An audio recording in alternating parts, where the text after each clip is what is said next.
Hi, everybody. Good evening. Oh, thanks for coming. Before we begin, I would just like to acknowledge and pay respects to the traditional owners upon the land in which we meet, the Gadigal people of the Eora Nation. It is upon their lands the University of Sydney is built, and I'd like to pay my respects to their elders past, present and emerging.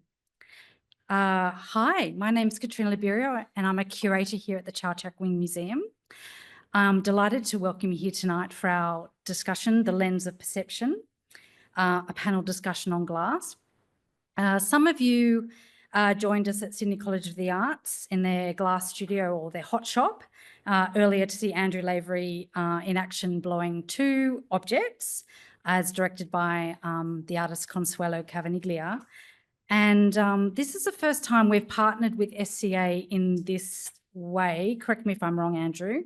That is a physical demonstration at SCA as it is now on campus, showcasing the amazing skills of staff, their technical ability, their incredible knowledge, and also their amazing facilities. Following having an event here on in the museum in the auditorium relating to an exhibition in a gallery downstairs. So I think this is like a first run. I'd love any feedback from anybody later on because we're hoping to do it again. The next iteration would be ceramics. So it's hopefully going to be a long and fruitful partnership. Now, to celebrate the exhibition, Consuelo Cavaniglia, Seeing Through You, which is currently on throughout the museum, this panel event will look at glass through the lens of perception. Now, for those of you that haven't seen Consuelo's exhibition, which is throughout the museum, but it's really anchored in the Penelope Gallery downstairs, which is where the glass is, after the talk, we can take you down in groups. The museum isn't open, but everybody on staff tonight is very nice and understanding. So we're going to slip everybody down there, have a look. So if you do have time at the end, please stick around. So tonight, from its history in the ancient world through to contemporary glassmaking, speakers tonight will discuss their respective glass practices within the frame of perception and consider how the properties of glass, from its malleable liquid state to its amorphous shape and its optical properties of light transmission, can be a metaphor for understanding the past and embracing the present. Each speaker will speak for about 10 to 15 minutes, and at the end there'll be a chance for you to ask questions and engage in.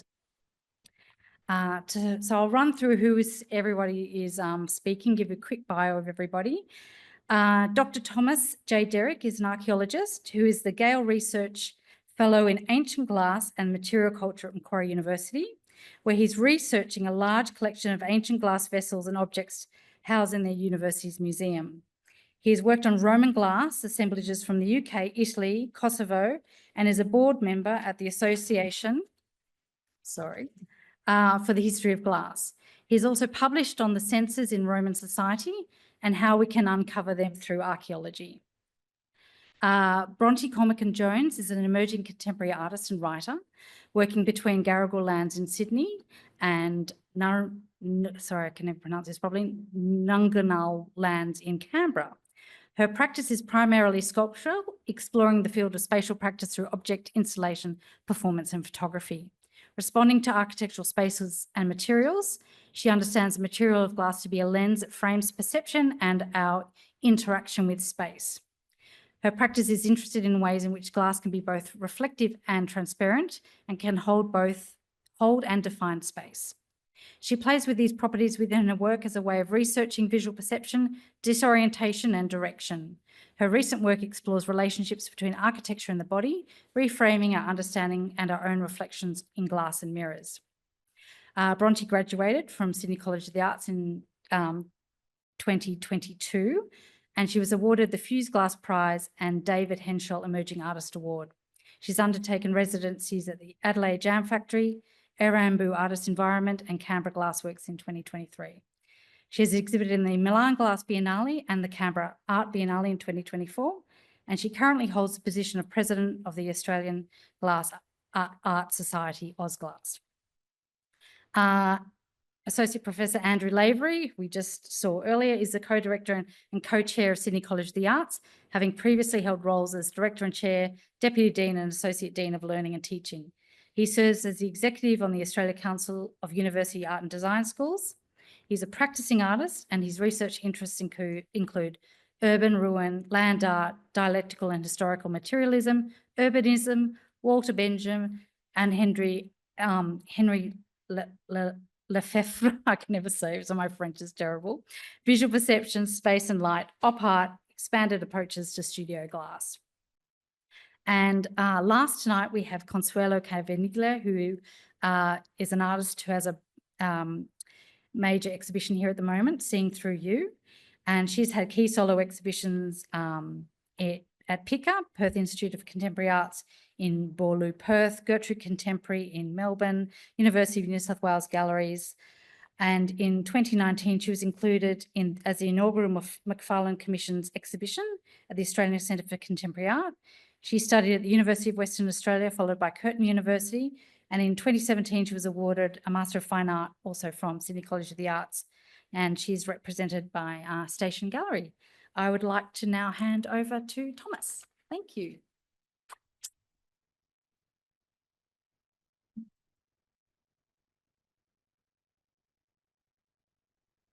Great, I put that up there to puzzle you, but I will tell you what it is. I won't just leave it there. Okay.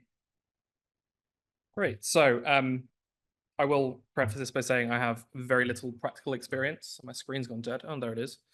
I've been told to not panic if it goes blue. Keeps going blue. I'll look at this, that's fine.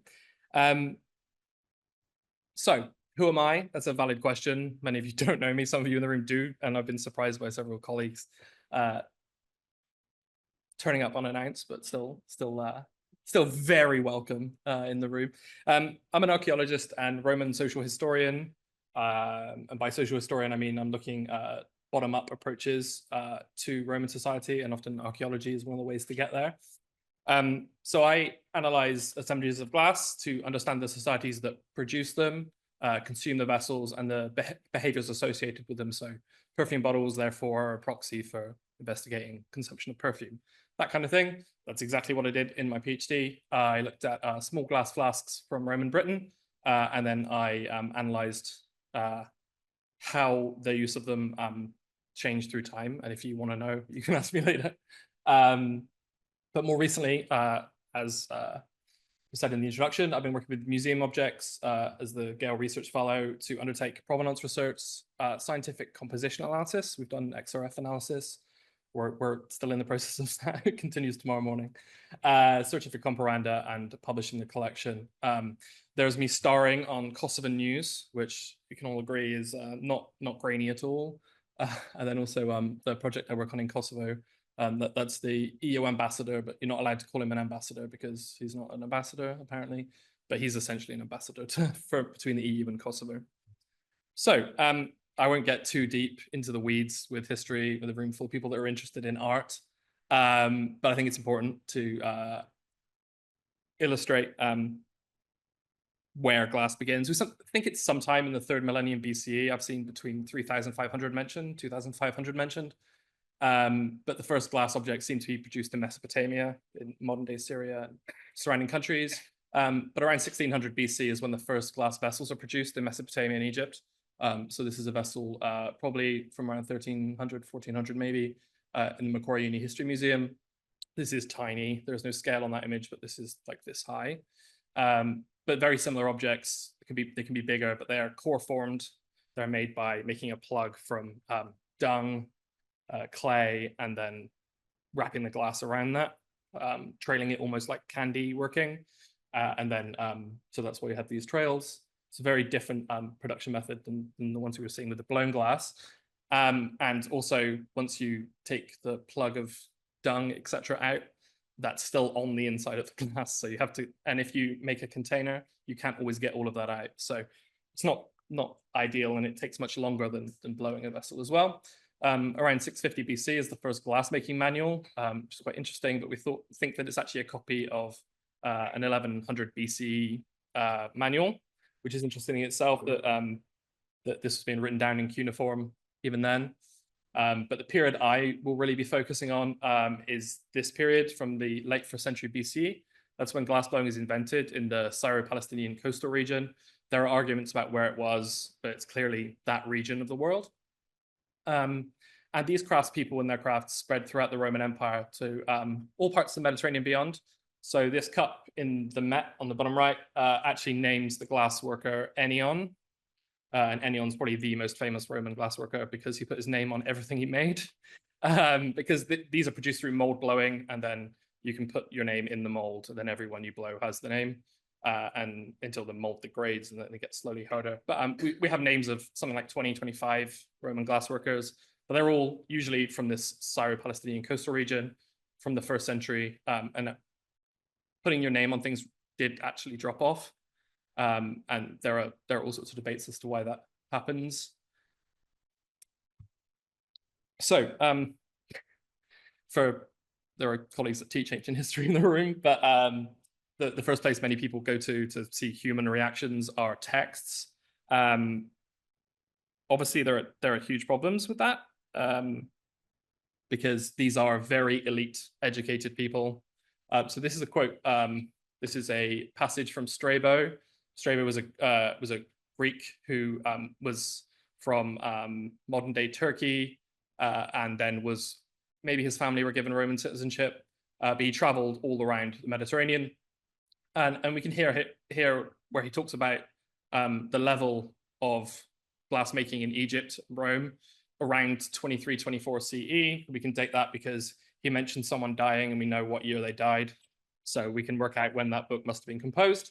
But it talks about many colored and costly designs, that different countries require different mixtures of glass or objects to make minerals to make glass.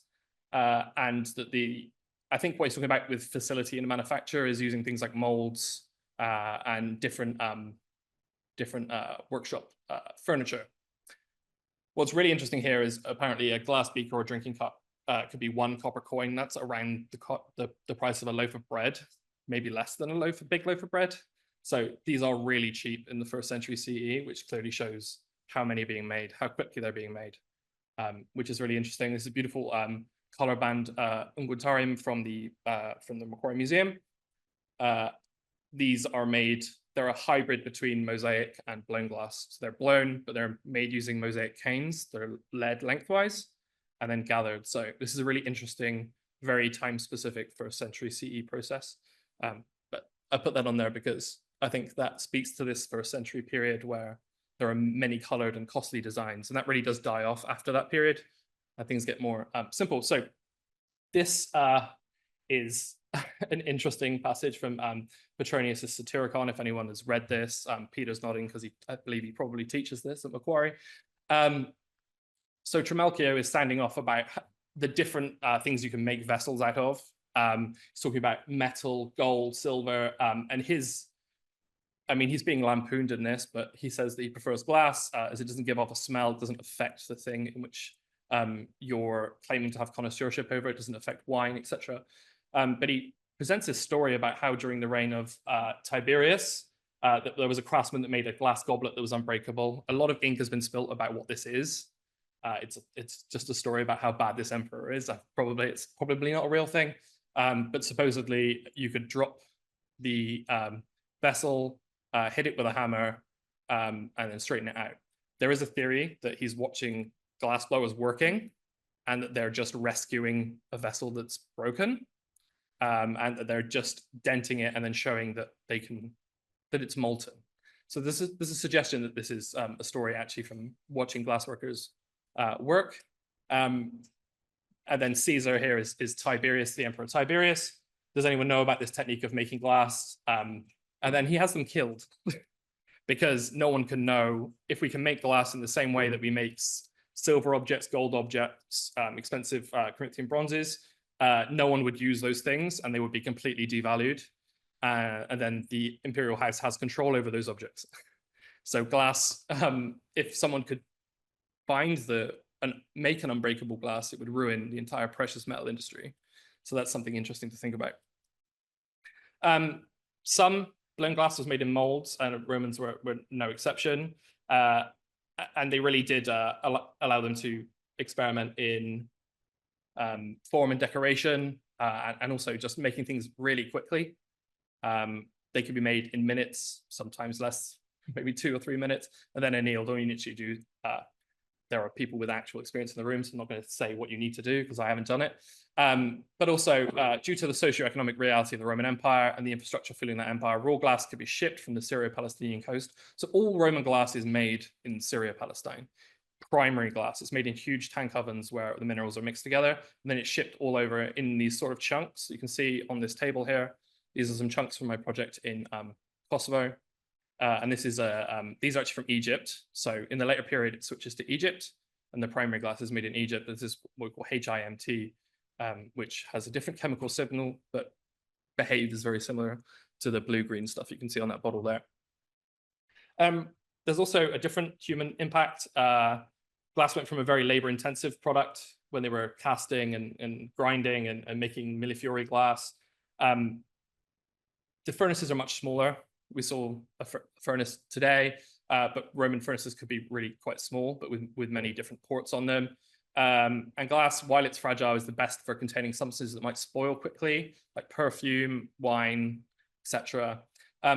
So glass could be 1 copper for a cup in the Roman period, and arguably it led to wider access to things like perfumes, cosmetics, wines, and medicines, because you could have those things, because blown glass is very good for making containers that can close and keep things from spoiling. So that's an important thing to, if you use a terracotta perfume bottle, it will leach through if you don't glaze it, which people didn't. So you could keep things for much longer. So some specific examples of actual identified. Many of you in the room probably know this cup. So this is the Lycurgus cup, also known as the Rothschild Lycurgus cup. So Lycurgus was a lawgiver of Sparta, like one of the famous quasi-mythical legendary kings of Sparta. And that's Bacchus on the right there. And Bacchus is dressed in Indian garb as the Romans and Greeks saw it, because that's where they believe Bacchus came from. What's happening here is that he's being gathered up by vines and killed. And the suggestion is here that that's Dionysian, Bacchanalian ritual of the absolute epitome of order, which is Lycurgus, king of Sparta, being swept up by vines and being taken away by Dionysiac ritual. So the suggestion this is a religious vessel. You can see that if the light hits this vessel straight on, you get that very green color on the far left. If you get some sort of ambient room in the light, you can see this like a reddish color coming through. Now, if you shine light from behind it, it's red. And there's a reason for that. So this is what's called a cage cup. So it's a very thick piece of glass where you then have to carve out the glass and behind, and it also stands proud, but you just need tiny bits that connect the bit in relief. They're very hard to do, and people have worked that out. Ignore the metal fittings, they're modern, comparatively modern. And the way that this glass is created is with a silver and gold alloy that needs really small amounts. And we think they were initially added accidentally, maybe by glass workers or people making these cups at least, which we know was a separate profession than glass blowing, working closely together. And for some reason, the primary glass got gold and silver in it, and this happened. So then they replicated it. There are also suggestions that colors are important. So if it's a Bacchanalian ritual, the green turning to red is how fruit ripens. And then also, there's been a real effort to carve away extra glass in the center of Lycurgus there to show the white hot rage that he feels about being captured by the vines. So there's another, and there's also a theory that if you don't imagine it with a foot, there would be no base. You couldn't stand this up in antiquity, but some of these are considered to be lamps. So you could light a floating wick on an oil surface inside to light it up or not as you wanted. So there's a suggestion that this was also a communal vessel that was handed around with wine in it at Bacchic rituals in the 4th century CE. So that's one example. Another different type of Bacchic ritual are these Hercules Club beakers. So again, we have the Macquarie Uni History Museum. I'm really shilling for this museum collection here. But I'm working on these with some colleagues at the moment. So these are mold-blown beakers. You have a ceramic or a stone mold that you line with carbon you usually get from lamps. And then you blow the glass directly into that, and then the rim is cracked off. And these are really quick to make. And those are made in a wood-fired furnace, the ones on the left. So they're made, that's the one with wine in it, I assure you, isn't ancient. It's made with ancient methods. But you can see there are countless examples from Roman art of the club of Hercules. You can see here it's being held in the same orientation as this. And you probably have to take my word for it. I don't know if you can see the bosses on the club are very similar to the ones on the beaker. But why I'm showing you this is that it's sort of a Roman joke of perception. So if you have this glass full, it looks like wood with red wine in it. And it resembles Hercules' club. But as you drink it, become drunk. And Hercules is probably the most famous comic character in Roman comedy. And he's always drunk and boorish. So you are then embodying Hercules. And then you have this drained club of all its power that's transparent at the end, because you have deigned to do what a Roman and Greek hero can do as a demigod that you can't do. You can't escape getting drunk, basically. You can't get away with it as Hercules can. So there's a theory that these are part of a Roman drinking game, or Roman drinking joke, at least, which I think is really interesting. Thinking about being an archaeological specialist and what our practice is like, it's very different from the glass lab where you have to have other people around. I was very lucky to teach at a field school in Italy with Australian students, actually, weirdly, before I ended up coming to Australia. But you can see the glamorous setup there. You can see the mug that had ramen and stuff in it. Yeah, you can see the glamorous life of working from your hotel room on a dig. That's what you have to do. You're doing this till 2, 3 at night if you have fixed flight booked and you have to get everything recorded. So it can be very, the fragments don't start talking to you at any point, but if that happened, you could believe it. There's a lot of hours in front of a computer, a lot of hours with objects. But you get a real sense. I think you need to look at thousands of fragments before you really know what you're talking about. And I also think you need to blow glass. So I'll stop talking on that point.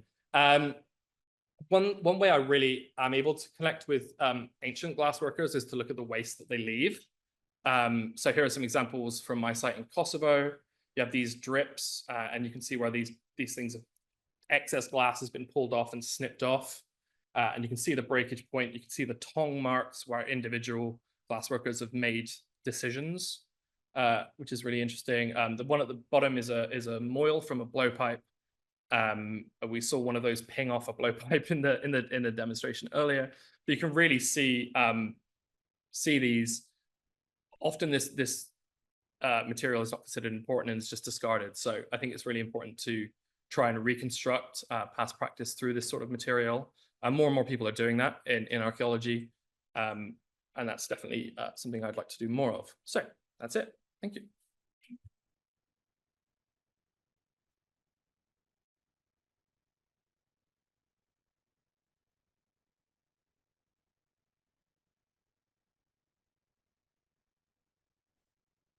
Bronte, we have you next. Yeah.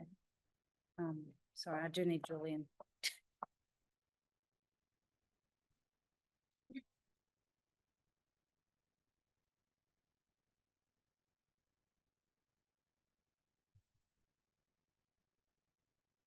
Can we hear me?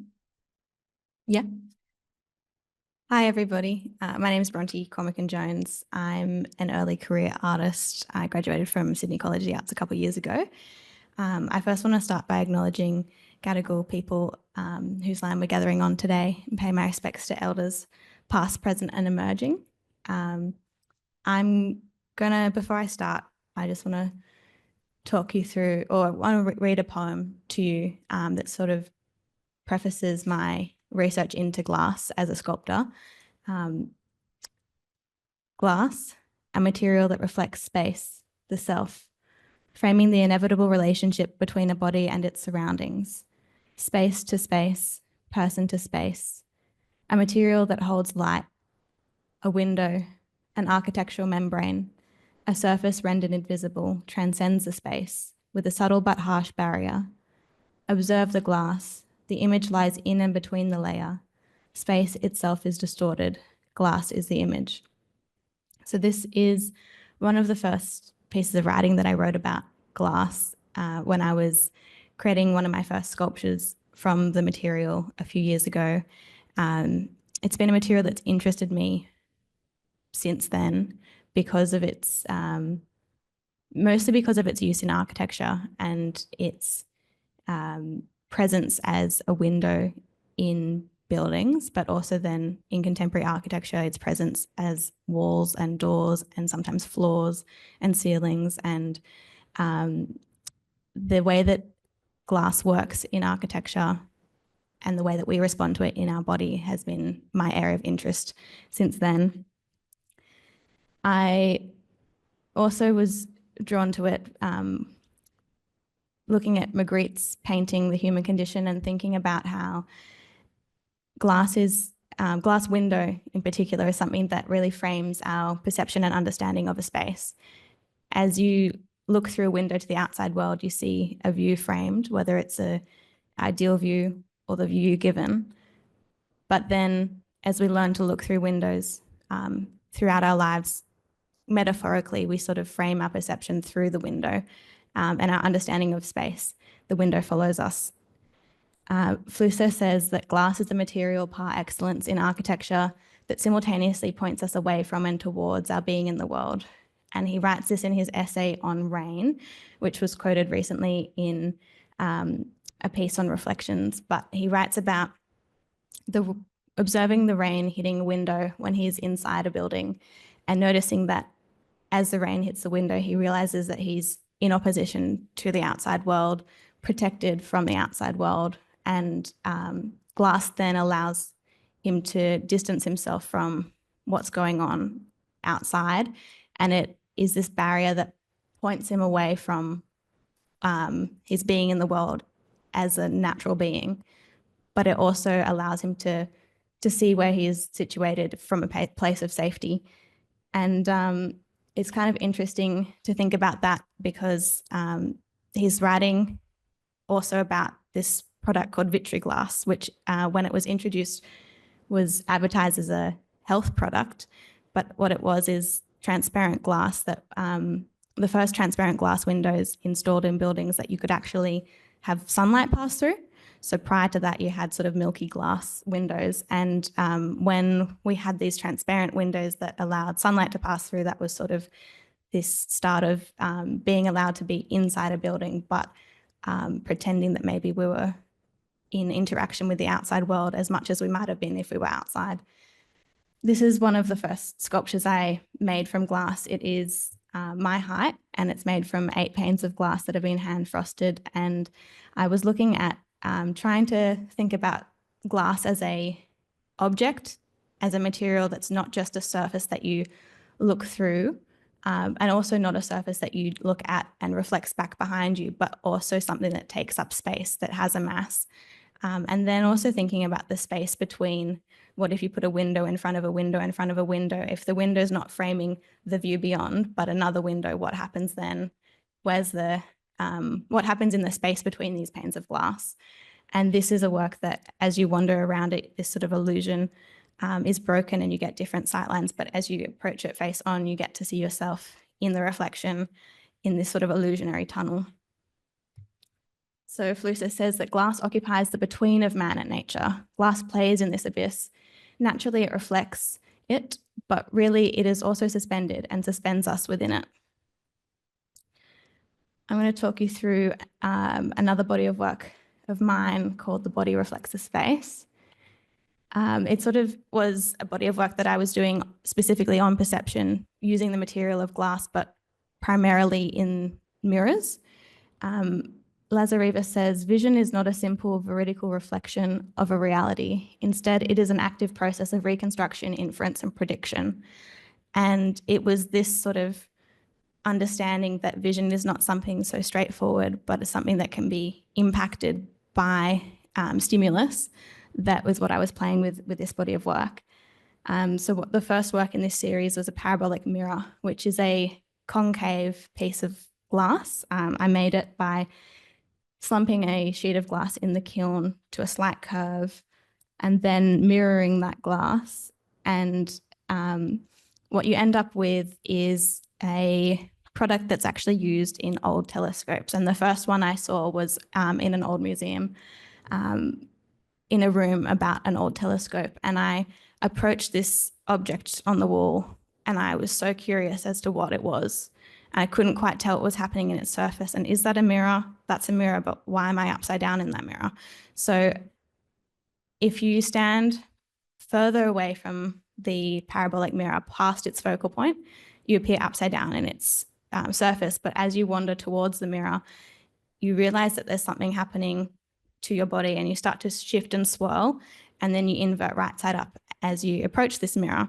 So this sort of phenomenon is actually explained quite well by Frank Mackey. He says, when a banner or flag is flipped over, we recognize its other side as necessary to the dimensionality of its being at all. But we can quickly become enervated if it is not turned right side out again. A flag flown upside down is a sign of distress.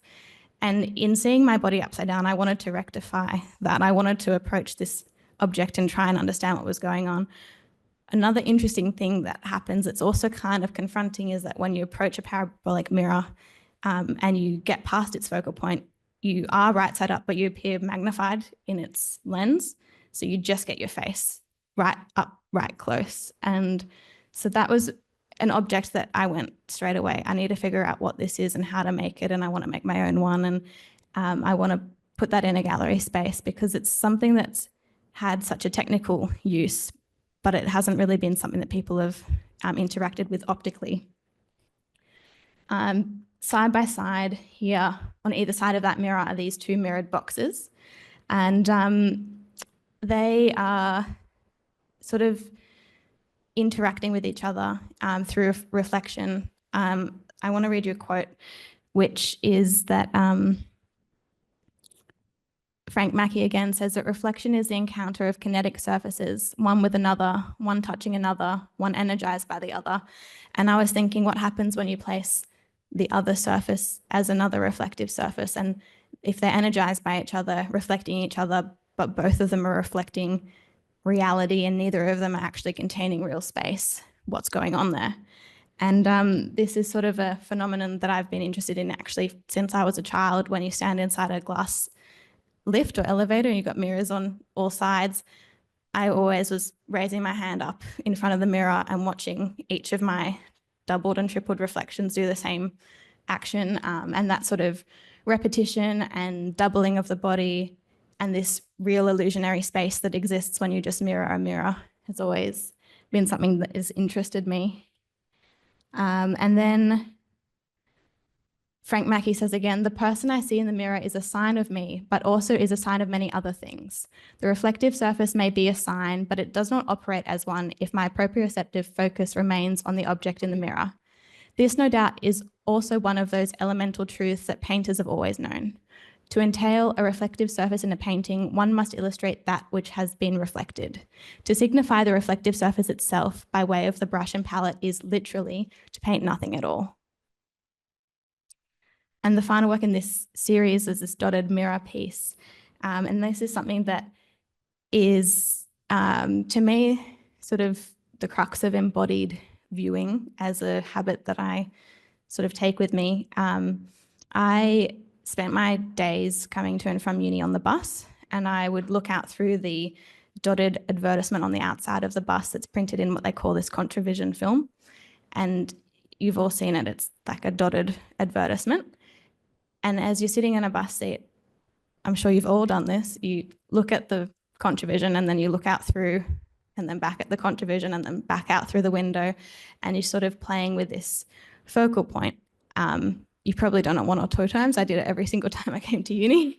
And I was thinking about how can I take that one step further and create a mirror out of that dotted surface. So you have, you can see through and you can see back at, and you get this layering of space. And playing with focal point has always interested me. I remember sort of lying in a bathtub as a child and holding my finger up and looking at my finger, then looking at the faucet, then back at my finger, and playing with depth and perception. And I think that this material of glass and mirrors has really allowed me to expand on that. I'll quickly read this poem that accompanies that work. The mind is a city, the body is a building. The self is multifaceted, constantly being erected and deconstructed. As contemporary architecture is being built, old structures are renovated, demolished, pieced together in new ways. A line of consciousness weaves its way through the towers and rubble. It is, with every corner, shifting. So I'm just going to skip through quickly this next work, which is also slumped glass, but that, again, using glass as to create a sculpture that is interactive and allows people to move around and playing with that transparency. This is a recent work of mine with neon and drawing from architecture, shapes that shift as you move around them and intersect and interlock and intertwine. I might skip that one actually. And then another way that glass can be used is to really distort space through its natural mark making that happens in the hot shop. So this is a rondelle, which is a blown object.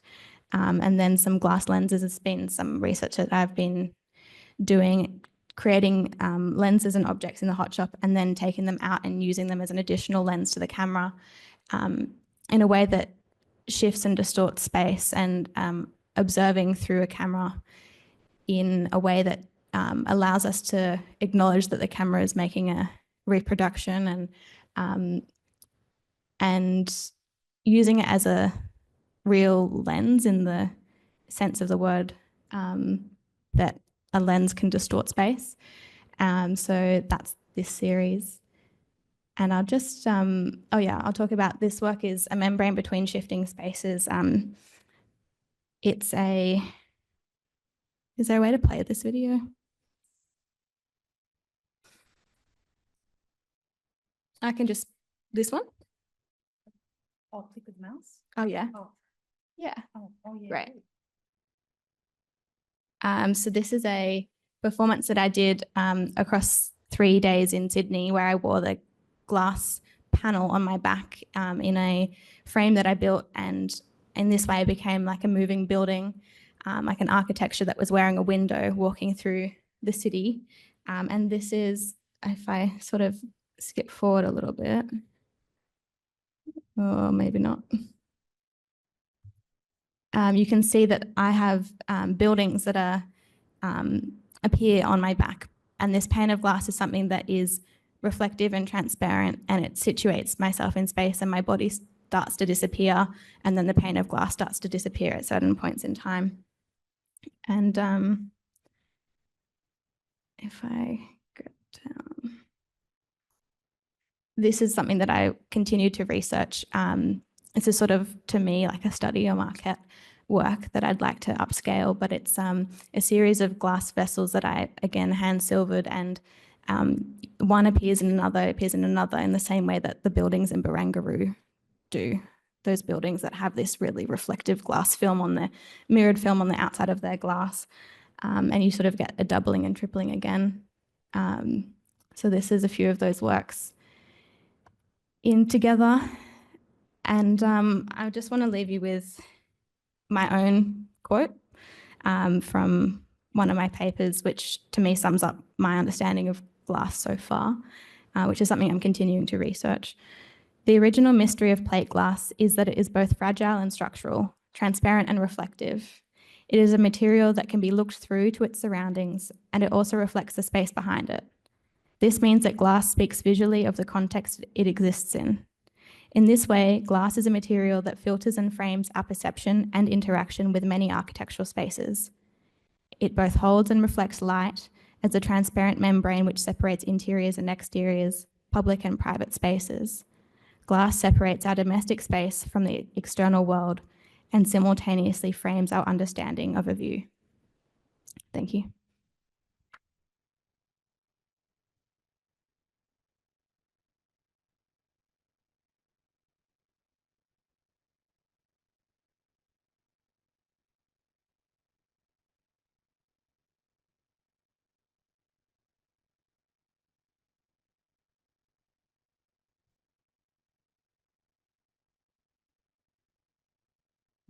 We've got Andrew. I think. I think that's you there. Yeah.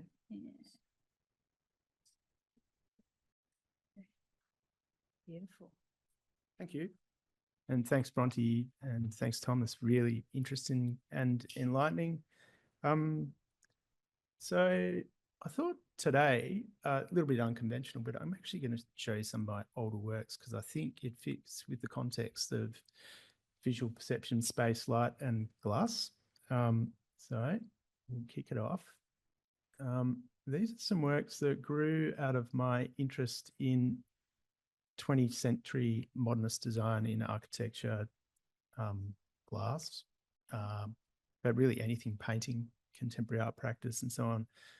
So what I did was gathered together all these images of modernist design, mostly, and came up with these vessel groupings, which are called skylines.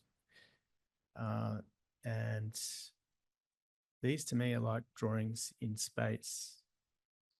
And of course, they emulate a lot of those modernist design principles.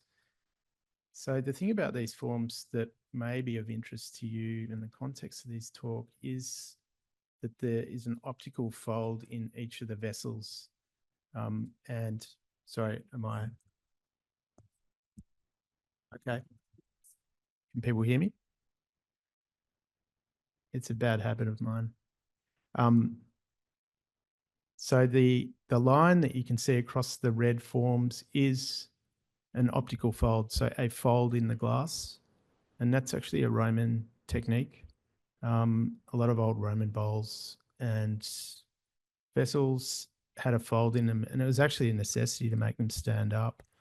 So the glass blower would put a fold in the glass and then inflate it and so on.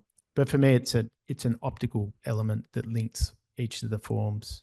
And at the time, I liked the different sort of the variation in the form and how that sort of contributed to the overall aesthetic of the forms in space.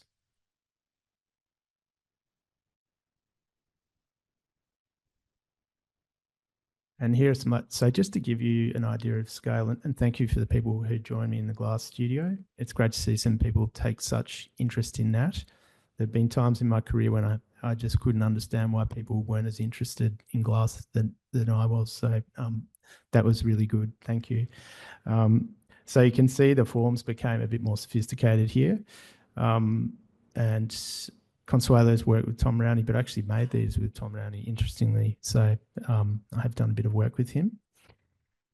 Now these ones, the work had evolved somewhat, and I became interested in how words mapped across those forms in space. So hence, I was thinking about how I could emulate kakate as a phonetic description in space. And here, takate. So they're quite large vessels. So you can see with kakate, that's about 780. So really big. And I can say it hurt to make them. And you form a team to make objects this big. You can't do that on your own very well. So about 3 people who are really proficient and that you're confident, because for those of you who watch glass blowing, if it falls off center, particularly when the form becomes more complex, you lose it, and it's called a broken piece. So with a bowl, we call it a broken back, and it's where the bottom half of the bowl doesn't line up with the top. So these are completely straight when you're making them, and they can't go off center. And that's the beauty of the work. And for me at the time, I was so interested in glass blowing and getting everything straight and nice. That was very important to me. It's not anymore. You'll see in a moment. But at the time, I was quite passionate about this. And you can see it's evident in the work. They're finely made. There's not a blemish on them. And then you polish the bottom. That was the idea. So I hope they still come across that way. Takate. And this, of course, is Bauba, so where I tried to make the forms more open. So for those of you in the know, I was looking a lot at Tapio Vercola and Timo Sarpaneva. They're my favourite glass designers. And then I looked at a lot of Vanini, Barovia, all the classic Italian design. I was really into that. And that's how I was sort of formulating these forms. So it's really a collection of all of the ideas of modernist design, its extension in glass, and how I could come up with these object vessel groupings. So look, they're also about perception and space and transparency. So you can see here I put the fine filigree around it. Once again, that's a Roman technique where you wind a very fine line onto the glass, and that's done by spinning it, and it just winds a thread on. And look, they're really difficult. They kept falling off when it was hot. So you had to get it just right and then get it heated and melt it in. So tricky works. And then Kiki, another one where I was trying to experiment with that idea of mapping the sound of the word onto the form.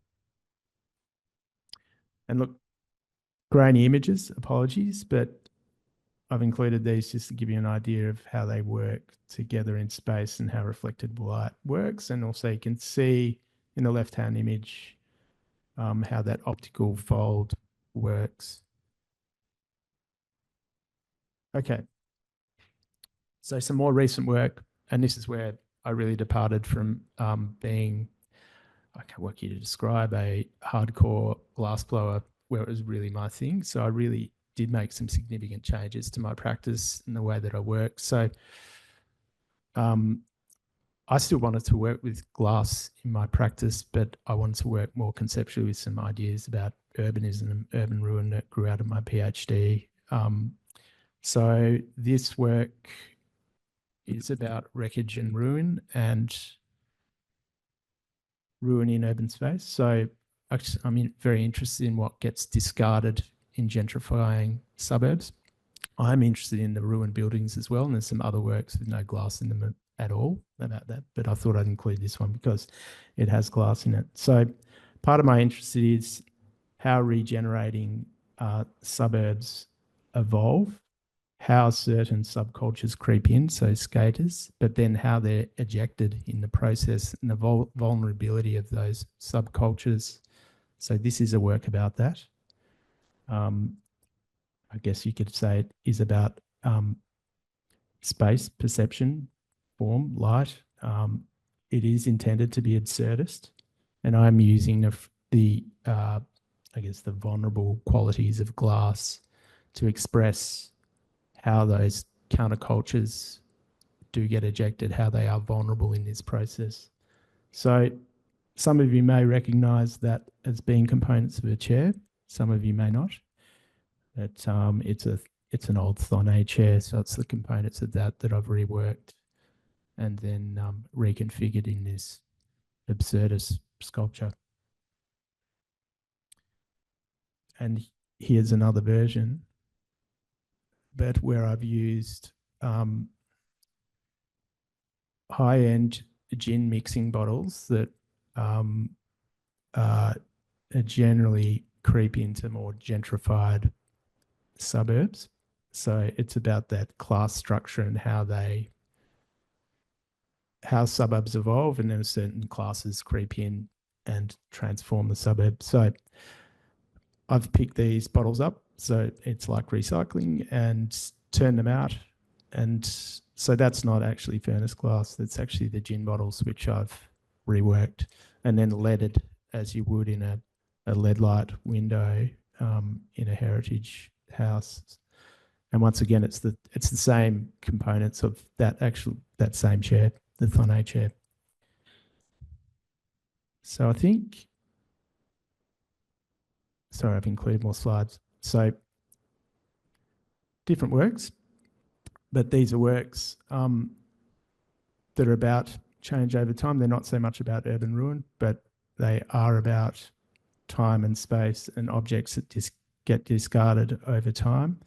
And these are actual crystal objects that I've found at auction houses and reassembled to make what I call time machines. And it was really interesting to speak to people at the gallery about these objects because they did operate as time machines in that someone had a memory attached to each of those crystal vases because they're fecund. I think they used to be wedding presents and they used to be quite common in people's houses and their relatives' houses. So here's another view of them. And once again, I put them on these found objects. So I might finish up there. Thank you. Yep.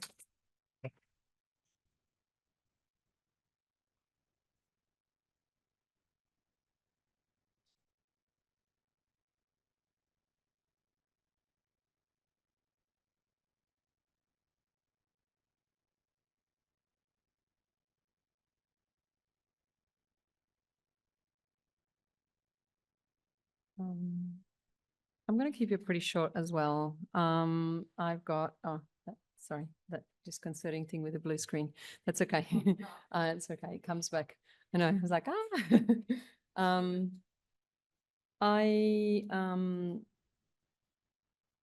I don't know if people have seen the exhibition before. I thought that you might have been able to go through the gallery before coming here.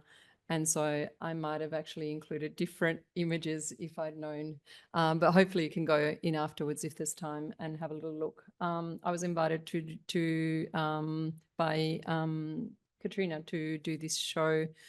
I worked on it for about a year. And wanted to focus on the idea of perception as I do in my practice generally and more broadly about the idea of the understanding of space and ourselves in space through and in connection to perception. In the work, I have used over time glass as one of the main materials that I engage with. And in this exhibition, I engage with the glass that is within the building. So this was one of the first, or the first time that an artist was invited to work with a collection and also to engage with the entirety of the building. So for me, I haven't worked a lot with institutions, collecting institutions to respond to their collection. So it was a pretty amazing thing to do.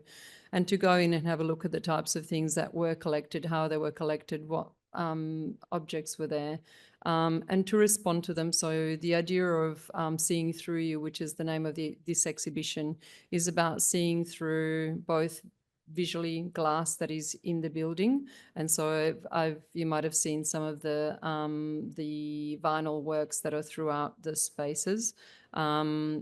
As a kind of openings, apertures, the idea of looking through something, looking from one space into something else, and dealing with the material of the architecture, but also the spaces that the architecture set up, and then how we navigate them as we move through.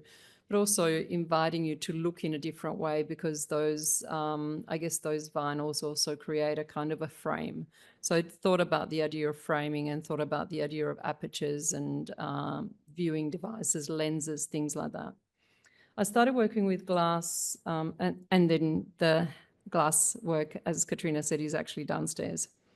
There was another element, it's no longer there, but it was light and color based. So color is another element, light, color, glass, reflective and transparent materials. So I started working with glass quite a long time ago with plate glass, with industrially produced glass. And so this is a work from 2018 that actually ties into a lot of the things that Bronte talked about. So architecture, the idea of framing, people like the idea of, Mies van der Rohe talked about that original mystery of glass as something that is both reflective and transparent, and the way that plate glass is this kind of wondrous thing that does so many different things depending on where you stand in relation to it. And so that idea of that placement is really a placement of the self in relation to the work. So this was the first time that I actually made a work that was interactive. So people were able to move these 2 by 2 meter sheets of glass, and the gallery, this was at ACCA, freaked out. So I did a lot of, I mean, you know, I understand it's a little scary, but I did a lot of work to engineer it so that they were safe. But when it came to actually getting audiences to engage with the glass, with these sculptural works, they were like, could it be notional instead of actually something that we move? And I was like, no, this is the first time. So we managed to sort of get them to allow people to move it. And this was also connected to a lighting element, a lighting work that I was really fortunate to be able to get funding for this project and to work with a lighting designer. And so this idea of the movement is in the work. For me, everything is about unfixing things and things being in movement. And hopefully you can see that in this exhibition as well. But this was, the lights moved, people moved around the objects, and the objects themselves were able to move. So I keep bringing those similar kind of approaches to the idea of perception. It depends on where you stand, and that's not fixed. And so maybe our position within architectural spaces is not fixed. Maybe our roles within spaces is not fixed. So thinking about that idea of things being in constant motion.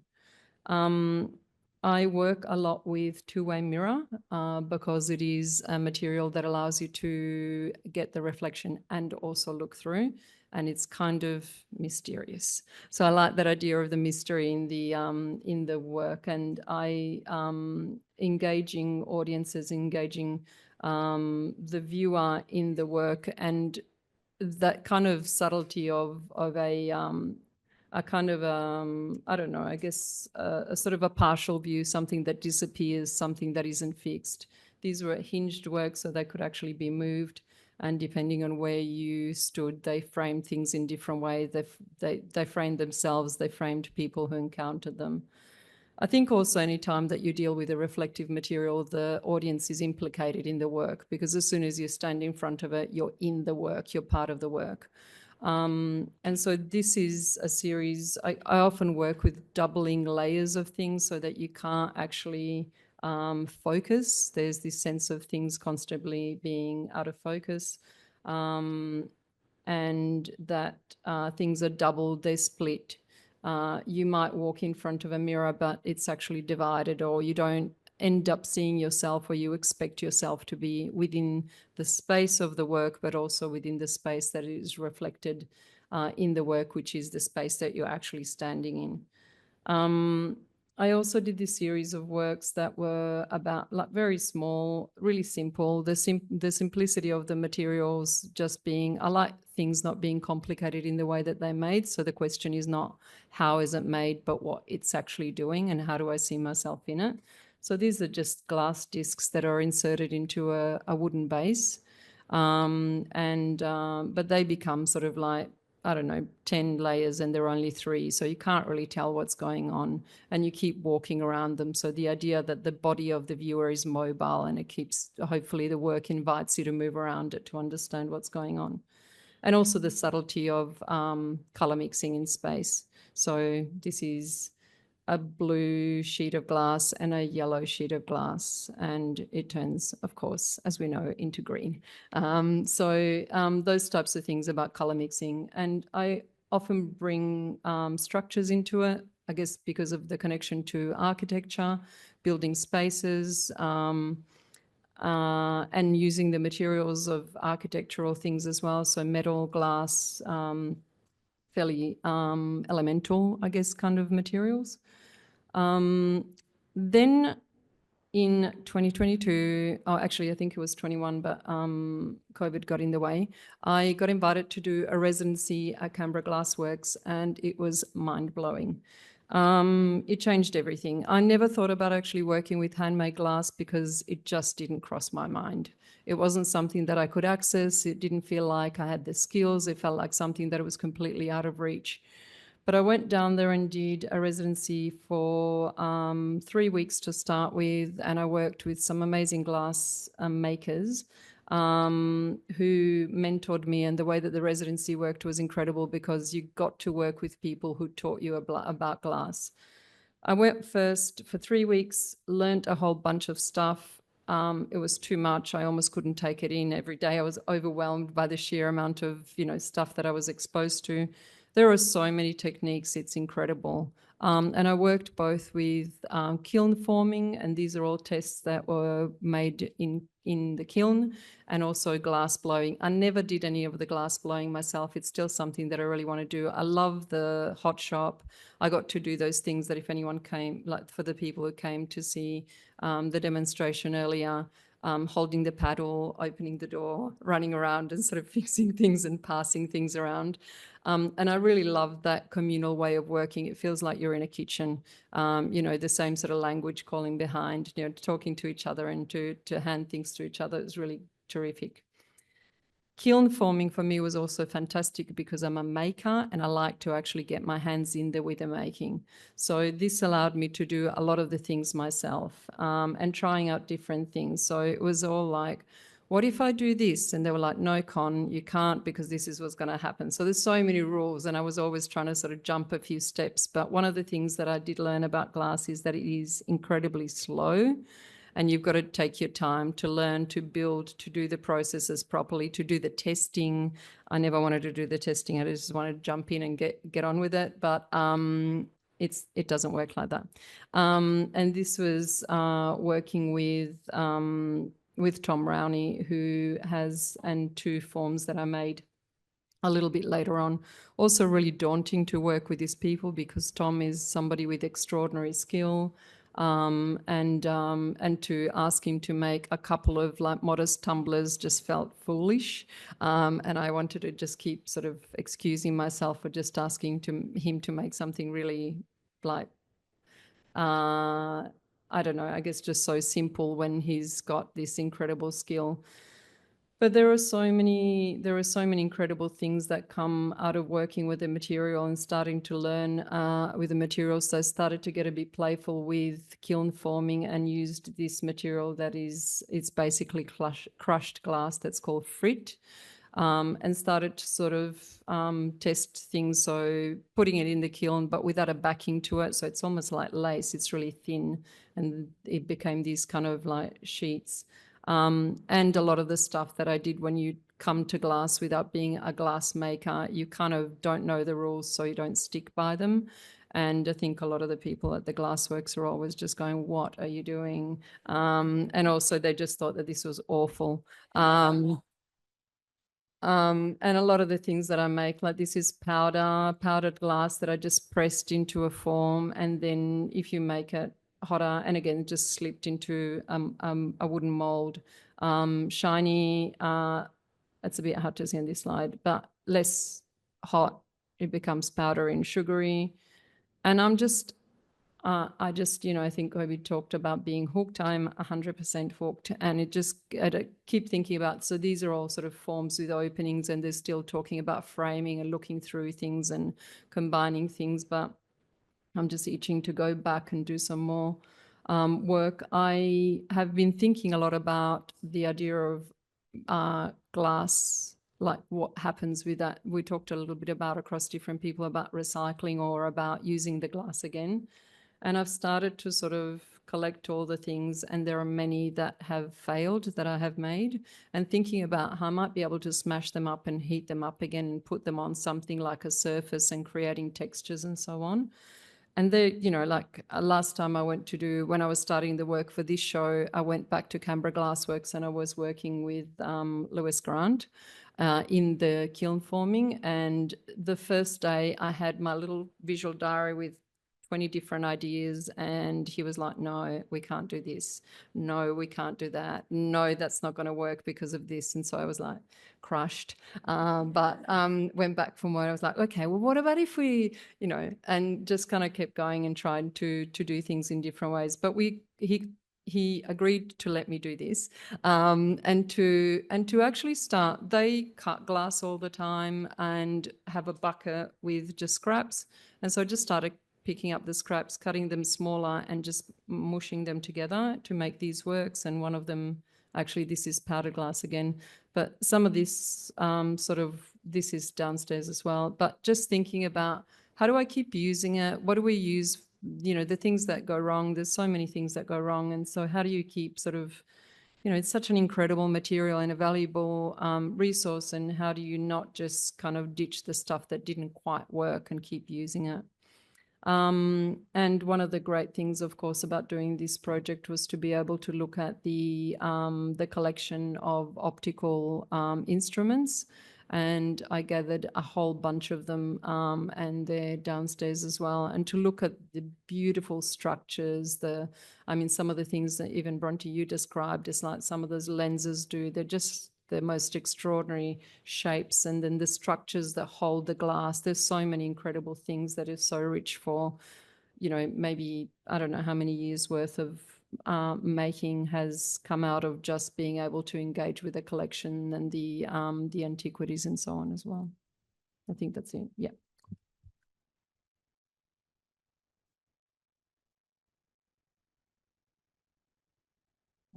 Thank you all. Amazing talks and really, really interesting. I was going to invite you all up to take a seat and we can have a few questions, but if everyone gets through the questions quickly, we can then stretch our legs and go downstairs. But no pressure. If you've got a long question, that's also okay. So I was just going to throw it out to the audience. Does anyone have a burning question they'd like to ask? Barbara.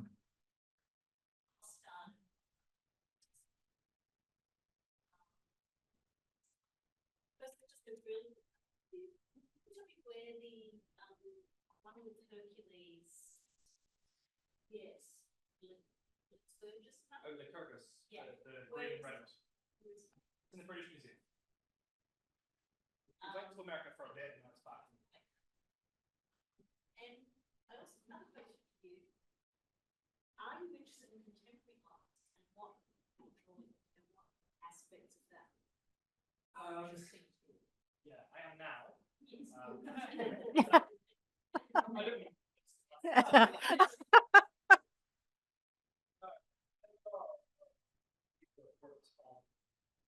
actively responding to archaeological objects, according to the exhibition. I mean, they do something. So this is the modern works that are. So I think reading that 50 years ago, that unlocked from that really got me into it. But yeah, I can't really articulate like what the specific things I'm interested in from that, but I think I definitely came into it from kind of education in the classical world and then archaeology. Now I'm back in well, actually, it's really interesting in the substance, and that kind of like you were saying in the hot shot, it's not that different from antiquity. Like you were saying, the tools are practically the same. So and in the bodies are roughly the same. There's something said for we haven't had those for that.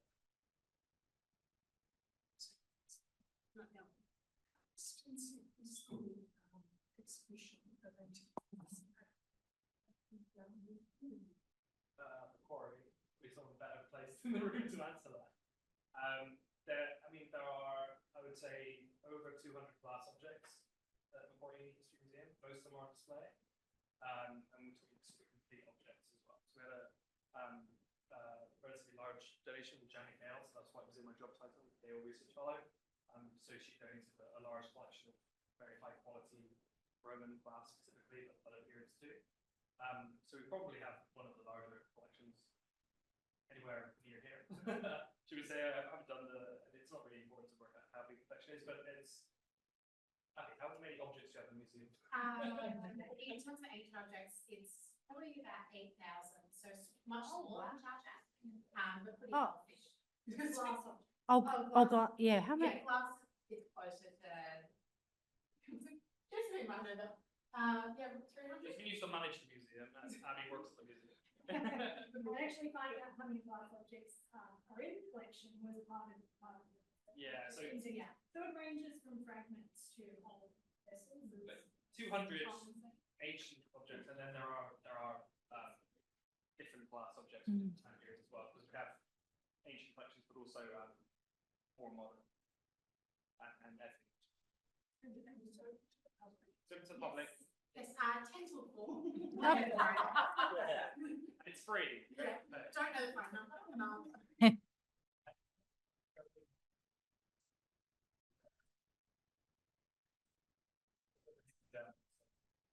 It's a metal style. Helen, do I? Oh, maybe. Do one, just in case. Sometimes it's different actually. They say on Thomas's computer. Thanks very much. It was really fascinating session. Andrew, I just love those early works of yours. They're marvelous. I want to see a lot more of those. But my question is really, well, I suppose for everyone, but Consuelo in particular, what is it about glass right now? There is a sort of glass thing that I have the sense of happening, and I'm just trying to understand it. And specifically for you, Consuelo, what determines your color choice? Because there's a logic to your color that is really wonderful, especially in the show downstairs, which is marvelous. And I just love that lovely transformation of the historical objects, of the ancient objects and the modern, which is really, really superb for everyone if you haven't already seen it. Agree. The glass bit. I'll attempt to do the glass bit. I think a couple of things have happened. Studio glass emerged in the 60s. I think it peaked probably around 2010 and then dropped and became not as popular, and the university programs were not as popular, and some of them ended up being cancelled or discontinued. So there was that. And then eventually the pendulum swings. I think the studio glass practitioners realised that they had to work more with contemporary art practitioners, and that's started to happen a lot, as we see here. And then there's been Blown Away. Blown Away, the Blown Away series, for people who don't know about it, is one of those Netflix reality TV shows. It's actually helped quite a bit. And then on top of that, I think there's been this great fusion of contemporary art practice and studio glass practice, and students working in more diverse ways, not necessarily within the studio glass context, like Bronte. And now we have this renewed interest. So our studio down there, I can say, was not full about 3 years ago, and now we are not coping with the amount of students there.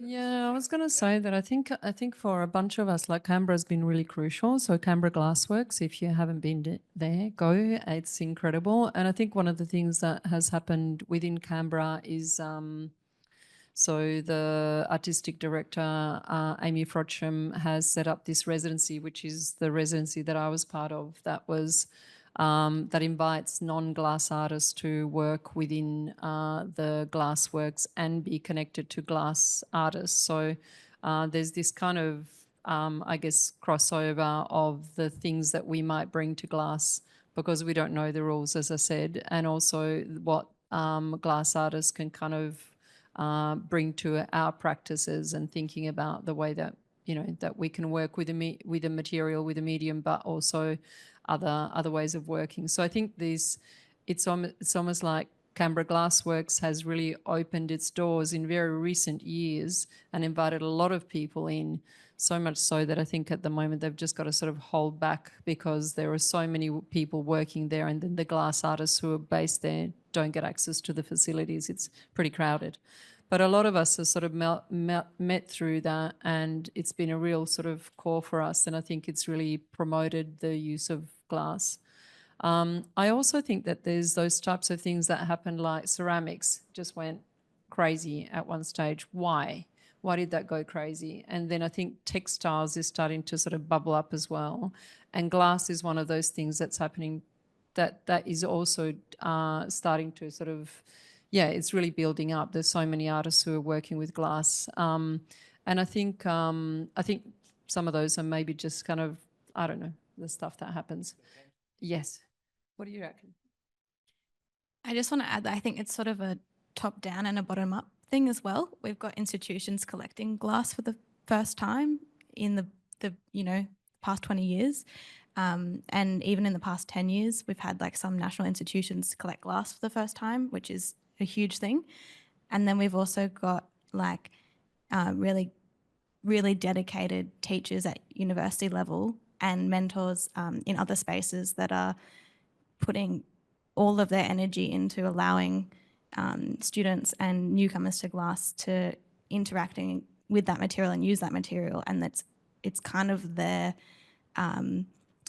last attempt to save working with this material, because it is still under threat, even though there's been a recent resurgence. It's expensive to work with, the training programs are being cut, and it's hard to get the material in Australia sometimes, depending on what you're working with. So I think that there's like, a top down and a bottom up real like interest in keeping things going, and that's really encouraging for people who are new to the material, and also those who've been working it their whole lives, seeing that it's like actually fruitfully growing.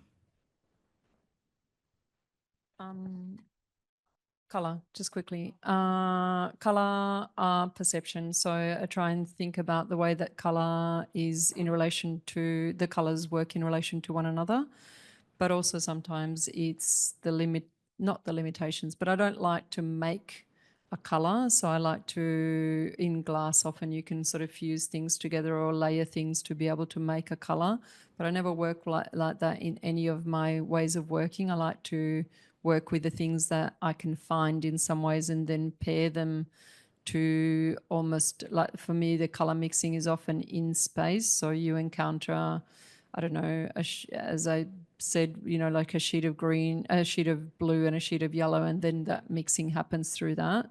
So access to color as well. So there's a glass manufacturer that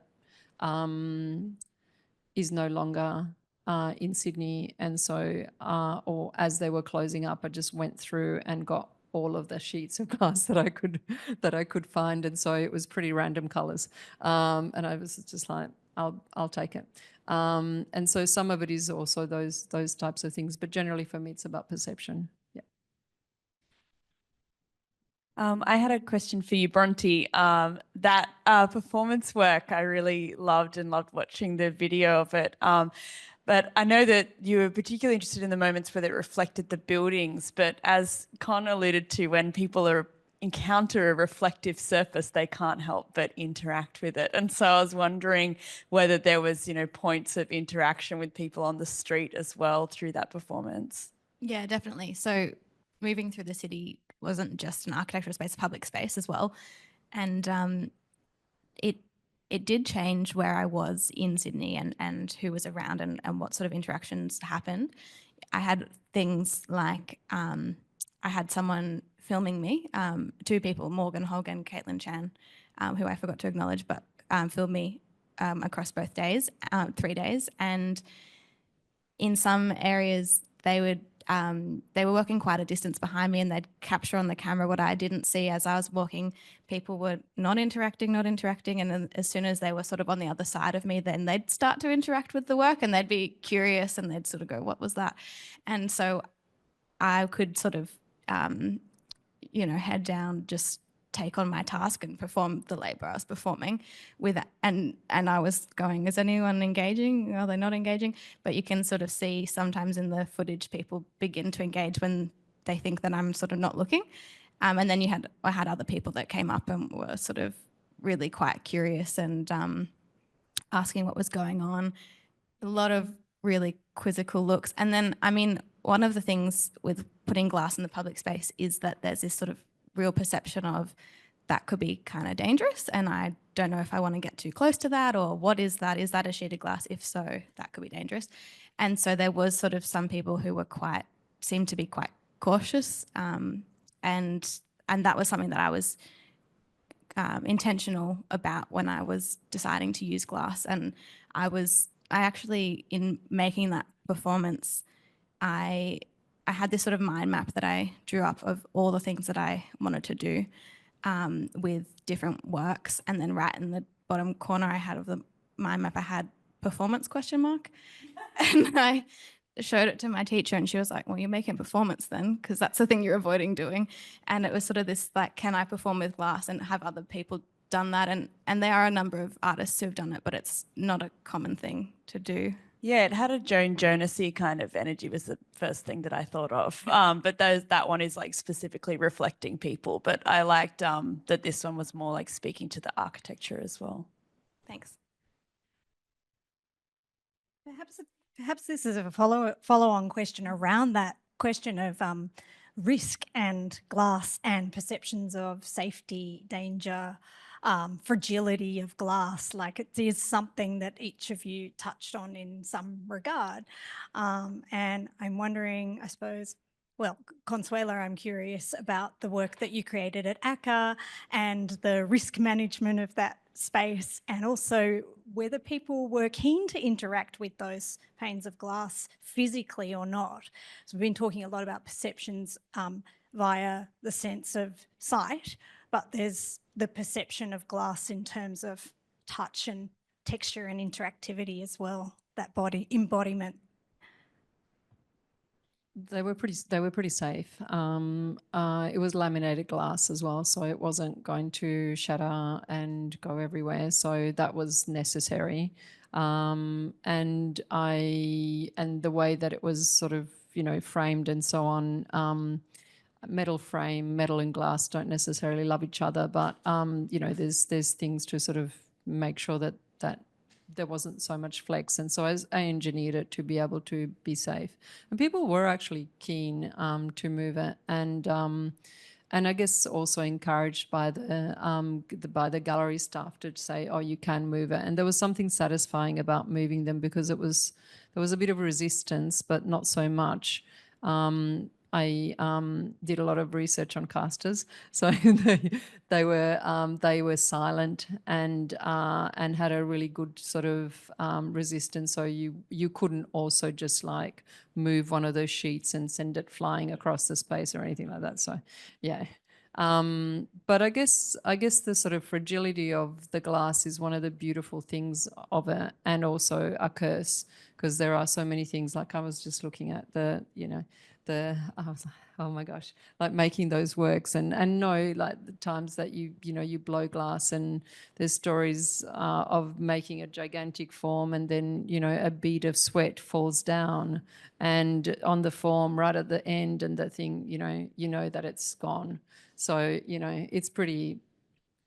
Why do you do, or why do you? I don't know. Yeah.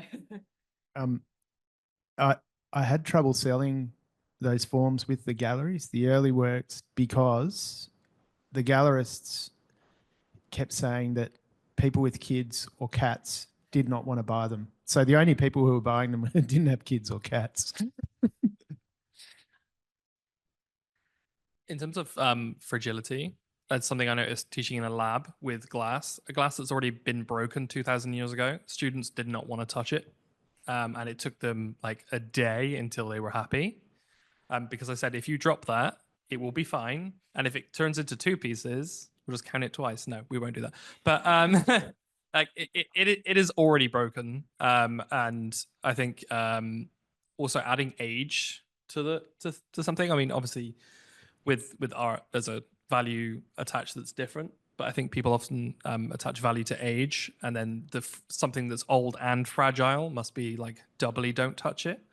So it's something to overcome. And obviously we don't get people to touch our ancient glass complete objects in the museum, but yeah, with fragments, definitely students don't want to touch them.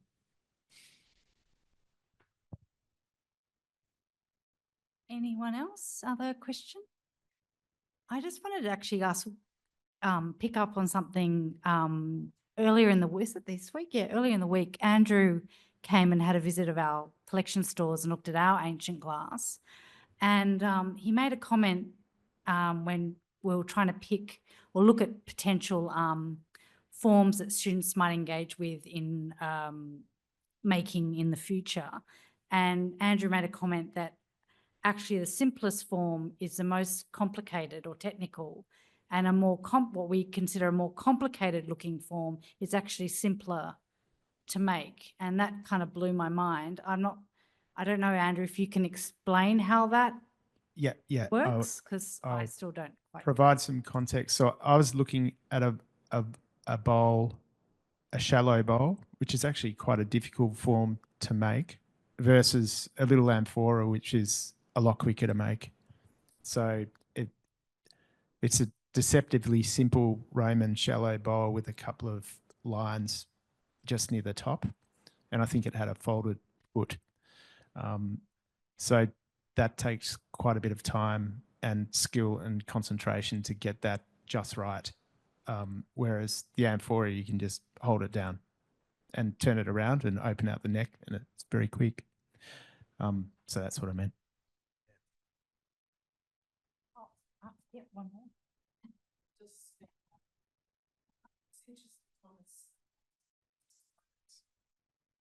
Some of the glassmakers signing them. What we know about them, why they did it, and why it stopped. So why they did it is obvious. Pride, presumably, in their work, and particularly finely made things that are made in molds that have taken a lot of artistry tend to be signed in the early 1st century. I think why it dies out is that